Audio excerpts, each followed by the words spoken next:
গাছে বা বিদ্যুতের খুঁটিতে পাখিদের জন্য পানি খাওয়ার ব্যবস্থা করেছে টিম খোরশেদ।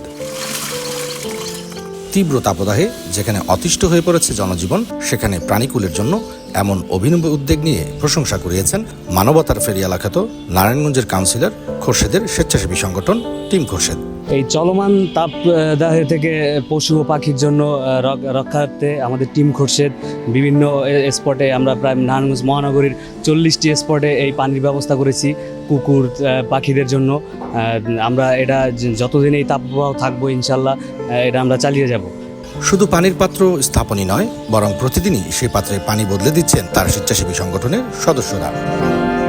শহরে থাকা বেশিরভাগ পুকুর জলাশয় ভরাট হয়ে যাওয়া ও বিদ্যমান জলাশয়গুলো ডোবা নর্দমায় পরিণত হওয়ায় পশু পাখির সুপেয় পানির সংকট দেখা দিয়েছে। ফলে তীব্র তাপদাহে পানি পান করতে পারছে না প্রাণীগুলো।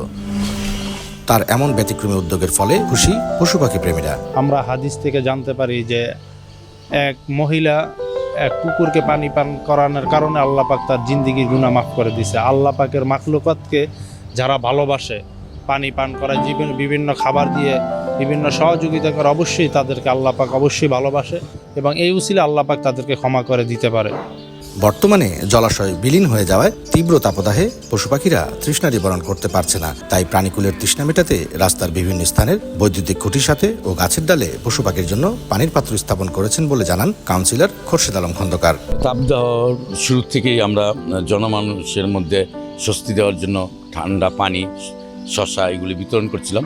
এর মধ্যেই আমরা লক্ষ্য করলাম যে মানুষের পাশাপাশি এই কুকুর, বিড়াল এবং পশু পাখিও এই তাপদাহে তাদের জীবন অতিষ্ঠ।